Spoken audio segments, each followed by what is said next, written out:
இயேசு கிறிஸ்துவின் நாமத்தினாலே இந்த மாலை நேரத்திலே உங்களை அன்போடு கூட வாழ்த்துகிறேன். வேதத்தின் வெளிச்சம் என்ற வார்த்தையின் அடிப்படையிலே பரிசுத்த ஆவியானவரால் நிரப்பப்பட்டிருந்தால் நம்முடைய வாழ்க்கையின் அனுபவம் எப்படி இருக்கும் என்பதை குறித்து நாம் தியானித்துக் கொண்டிருக்கிறோம்.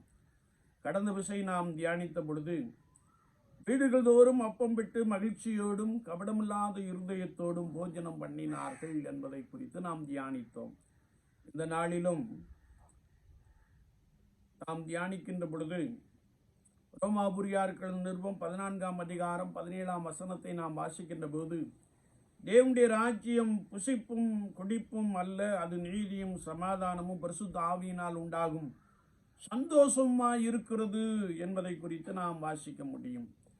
தேவனுடைய ராஜ்யத்தை குறித்து நாம் பார்க்கின்ற பொழுது அங்கே பரிசுத்தவான்கள் பரிசுத்தவாட்டிகள் ஓயாமல் ஆண்டவரை துதிப்பார்கள், ஸ்தோத்தரிப்பார்கள், ஆர்ப்பரிப்பார்கள், அல்லேலூயா பாடுவார்கள் என்று சொல்லி வெளிப்படுத்தின விசேஷத்திலே நாம் தெளிவாய் அறிந்து கொள்ள முடியும். ஆட்டுக்குட்டியானவருக்கு முன்பாக, சிங்காசனத்திற்கு முன்பதாக என்று சொல்லி ஆர்ப்பரிக்கிற ஒரு கூட்டத்தை குறித்து வேதத்திலே நாம் வாசிக்கிறோம். அது மாத்திரமல்ல, அந்த பரலோக ராஜ்யத்திலே ஒருவேளை நாம் கர்த்தருடைய புத்தகத்தை தேடி வாசிக்கின்ற பொழுது அங்கே பசி இல்லை, பட்டினி இல்லை, பஞ்சம் இல்லை, கண்ணீர் இல்லை, கவலை இல்லை என்று சொல்லி நாம் இன்னும் வேதாமத்தின் அடிப்படையிலே தெளிவாய் அறிந்து கொள்ள முடியும்.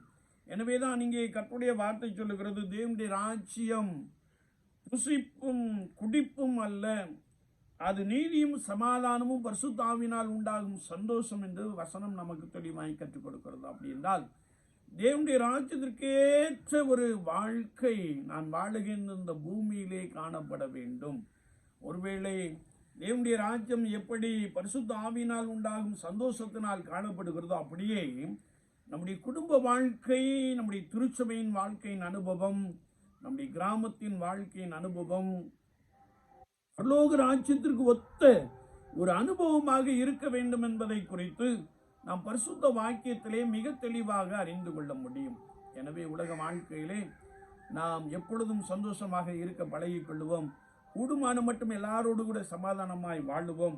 ஏனென்றால் வசனம் சொல்லுகிறது, தேவனுடைய ராஜ்யம் நீதியும் சமாதானமும் என்று கர்த்தருடைய புஸ்தகத்திலே நாம் வாசிக்கிறோம். அப்படிப்பட்ட ஒரு அனுபவத்தை நாம் பெற்றுக்கொள்ளுகின்ற பொழுது மெய்யாகவே பரலோகத்தின் நிழலாட்டம் நான் வாழுகின்ற இந்த பூலோகத்திலே, நான் வாழுகின்ற குடும்பத்திலே, நான் ஆராதிக்கின்ற கர்த்தருடைய சபையிலே காணப்படும். ஏனென்றால் ஒரு விசை கர்த்தராகிய இயேசு கிறிஸ்து சொன்னபோது, தேவனுடைய ராஜ்யம் உங்களுக்குள் இருக்கிறது என்று சொன்னார். நான் இருக்கின்ற இடம் தேவனுடைய ராஜ்யமாக காணப்படட்டும், சந்தோஷம் மகிழ்ச்சியும் நிறைந்ததாக காணப்படட்டும், நீதியும் சமாதானமும் நிறைந்ததாக காணப்படட்டும். இந்த பூமியின் வாழ்க்கை முடிந்த பின்பு நாம் மெய்யாகவே அந்த பரலோக ராஜ்யத்தில் அப்படிப்பட்ட இன்னொரு அனுபவத்தை நாம் நிறைவாய் பெற்றுக்கொள்வோம். ஆண்டவர் அப்படிப்பட்ட கிருபைகளை நமக்கு நிறைவாய் கொடுப்பாராக. ஆமீன், ஆமீன்.